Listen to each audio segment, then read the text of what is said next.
সালামু আলাইকুম, আমি নোমান তৃতীয় শ্রেণীর বাংলাদেশ ও বিশ্ব পরিচয় বই নিয়ে তোমাদের সাথে ধারাবাহিকভাবে আলোচনা করছিলাম। তার ধারাবাহিকতা এখন তোমাদের সাথে 30 নম্বর পৃষ্ঠা 4 থেকে আমাদের বিজয় দিবস সেটা নিয়ে আলোচনা করব। আমাদেরকে এখানে কিছু ছবি দিয়েছে। ছবি 1 মুক্তিযুদ্ধের প্রস্তুতি নিচ্ছে মুক্তিবাহিনী, 2 যুদ্ধরত মুক্তিবাহিনী, 3 পাকিস্তান বাহিনীর আত্মসমর্পণ, 4 মুক্তিবাহিনী ও জনগণের বিজয় আনন্দ। তো আমাদেরকে প্রথমে এখানে বলেছে ছবি দেখে বলি ও নিচের ছকে লিখি। এরপরে আমাদেরকে এখানে বলেছে কিসের ছবি এটি, ছবি 1 নাম্বারটা। এরপরে বলেছে ছবিতে কি ঘটেছে, ছবি 1 নাম্বার, এরপরে কেন ঘটেছে। প্রথম ছবি নিয়ে এটা লিখতে হবে, দ্বিতীয় ছবি নিয়ে আমাদেরকে এখানে লিখতে হবে, তৃতীয়টা এখানে এবং চতুর্থটা এখানে লিখতে হবে। তো আমরা যদি এখানে দেখি, তাহলে আমরা যদি এখানে ছবি 1-এ দেখি, কিসের ছবি এটি, মুক্তিযুদ্ধে গেরিলা প্রশিক্ষণের ছবি ছিল। ছবিতে কি ঘটেছে, মুক্তিযোদ্ধারা সারিবদ্ধভাবে শুয়ে অস্ত্র হাতে যুদ্ধের প্রশিক্ষণ নিচ্ছে।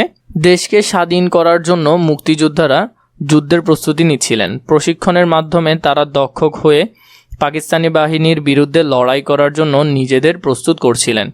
ছবি 2-এর যে বিষয়টা আমরা দেখেছি, ছবি 2-এর মধ্যে যুদ্ধরত মুক্তিবাহিনী, সশস্ত্র মুক্তিযুদ্ধের ছবি এটা। ছবিতে কি ঘটেছে, প্রস্তুত অবস্থায় দাঁড়িয়ে আছেন। কেন এটি ঘটেছে, দেশকে শত্রুমুক্ত করে স্বাধীনতা অর্জনের জন্য তারা জীবন বাজি রেখে যুদ্ধে অংশ নিয়েছিলেন।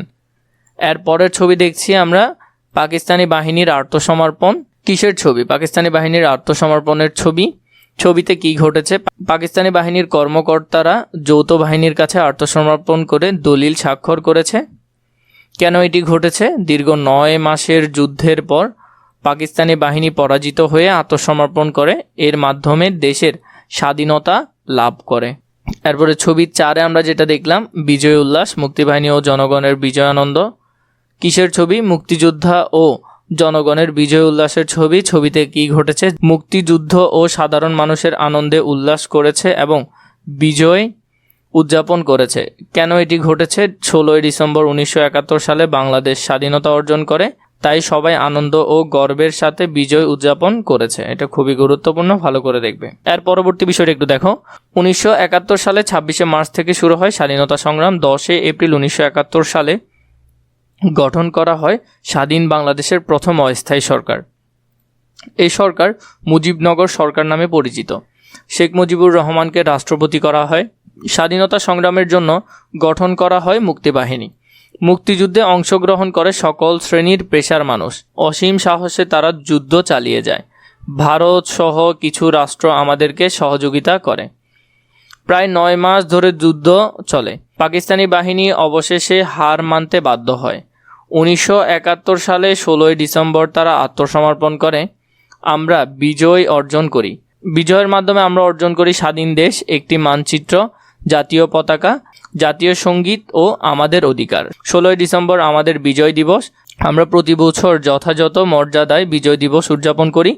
জাতীয় স্মৃতিসৌধে ফুল দিয়ে বীর শহীদদের প্রতি শ্রদ্ধা জানাই। শিক্ষা প্রতিষ্ঠানের আয়োজন করা হয় চিত্রাঙ্কন, সাংস্কৃতিক অনুষ্ঠান, আলোচনা সভা ইত্যাদি অনুষ্ঠানের আয়োজন করা হয়। এরপর আমাদেরকে এখানে দিল বাম পাশের বিষয়বস্তু অনুযায়ী তথ্য সংযোজন করি। প্রথম অস্থায়ী সরকার, তথ্য লিখব এখানে আমরা। অস্থায়ী সরকারের রাষ্ট্রপতি মুক্তিবাহিনী 16 ডিসেম্বর 1971 সাল। প্রথম অস্থায়ী সরকার মুজিবনগর সরকার। অস্থায়ী রাষ্ট্রপতি ছিল সৈয়দ নজরুল ইসলাম। মুক্তিযোদ্ধা যারা বাংলাদেশের স্বাধীনতার জন্য যুদ্ধ করেছে, 16 ডিসেম্বর 1971 সাল বাংলাদেশের বিজয় দিবস। এরপরে যেটা দেখবে গ নম্বরে, বইয়ের লেখাটুকু পড়ে আমাদের বিজয় অর্জনের সাথে সম্পর্কিত বিষয়গুলো নিচের সম্পর্ক চিত্রে লিখি। আমাদের বিজয় অর্জন, এখানের মধ্যে বিজয় দিবস আর কি কি আছে এগুলো আমরা দেখব। বিজয় দিবস 16 ডিসেম্বর, মুক্তিযুদ্ধ, স্বাধীনতা, শহীদ মুক্তিযুদ্ধ, লাল সবুজের পতাকা, পাকিস্তানের আত্মসমর্পণ, স্বাধীন দেশ, জাতীয় সঙ্গীত, বীর শহীদ, আনন্দ উদযাপন, নতুন বাংলাদেশ। তো এইসব বিষয়গুলো এখানে বক্সের মধ্যে সুন্দর করে লিখে ফেলবে। গতে আছে বিজয় দিবসের গুরুত্ব সম্পর্কে 3টি বাক্য তৈরি করি। বিজয় দিবস আমাদের স্বাধীনতার স্মরণীয় দিন। 2 নম্বরে, এই দিন আমরা শহীদ মুক্তিযোদ্ধাদের শ্রদ্ধার সাথে স্মরণ করি। 3, বিজয় দিবস আমাদের দেশপ্রেমের উদ্বুদ্ধ করে। আগামী বিজয় দিবস উদযাপনে কি কি করতে চাই তার একটি তালিকা তৈরি করি। এখানে 1 থেকে 10 পর্যন্ত দিয়েছে, আমাদেরকে এগুলো লিখতে হবে। প্রথমে জাতীয় পতাকা উত্তোলন করব, পরে শহীদদের প্রতি শ্রদ্ধা জানাবো, 3 বিজয় দিবসের অনুষ্ঠান দেখব, 4 দেশত্ববোধক গান শুনবো। 5 মুক্তিযুদ্ধের গল্প পড়ব।